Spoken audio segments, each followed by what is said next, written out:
Сәлем баршаңызға. Бүгін сіздермен бірге дәмі тіл үйіретін қазан кебап даярлайтын боламыз. Ендеше каналыма тіркеліп лайк басуды ұмытпаңыздар. Ол үшін бізге керегі бір дана жуас сарымсақ, қалауларыңыз бойынша. Қанша килограмм картоп қоссаңыздар, сонша ет қосасыздар. Мен қой етін пайдаландым. Енді қазанымызды алып, майымызды қойып, жақсылап қыздырамыз.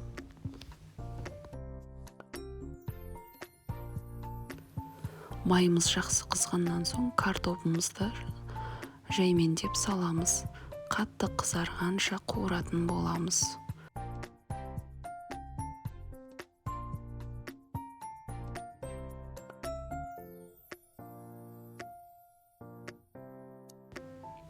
Картоп осылай қып-қызыл болғанша қуырасыздар.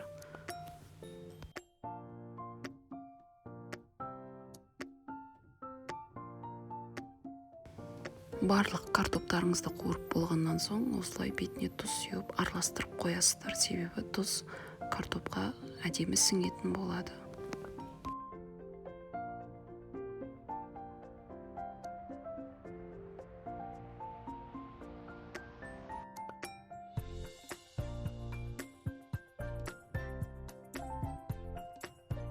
Енді осы қызып тұрған майымызға аз-аз бөліктен еттерімізді салып, жақсылап қуырып аламыз.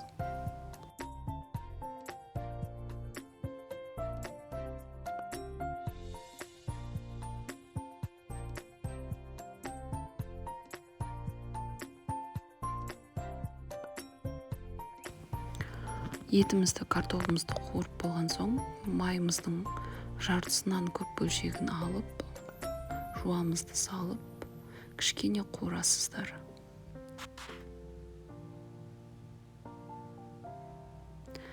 Одан соң бетіне қуырылған етімізді саламыз.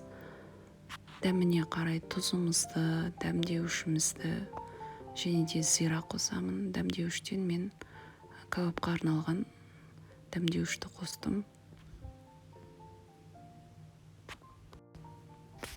Және де өзімнің қалауым бойынша сарымсақты 2 бөлікке бөліп қосатын боламын. Бір бөлігін етке, ал екінші бөлігін картопқа қосамын.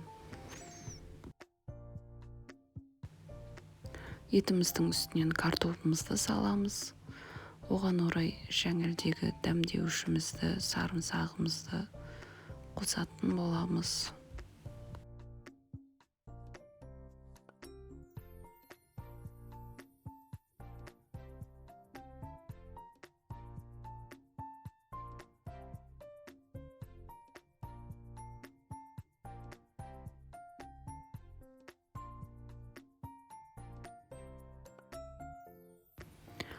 Бетін жауып, отын жай қойып, 1 сағат немесе 1 сағат 20 минутқа қалдырып қоясыздар.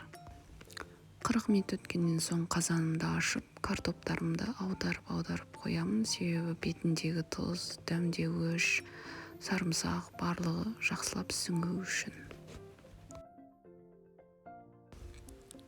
Қазанның бетін жауып, 20 минутқа қалдырам. 20 минуттан соң тамақ піседі.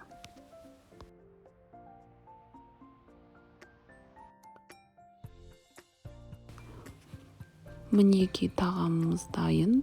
Үстіне жуадан және де көк жуадан турап әрледім. Ал енді бізге ас болсын.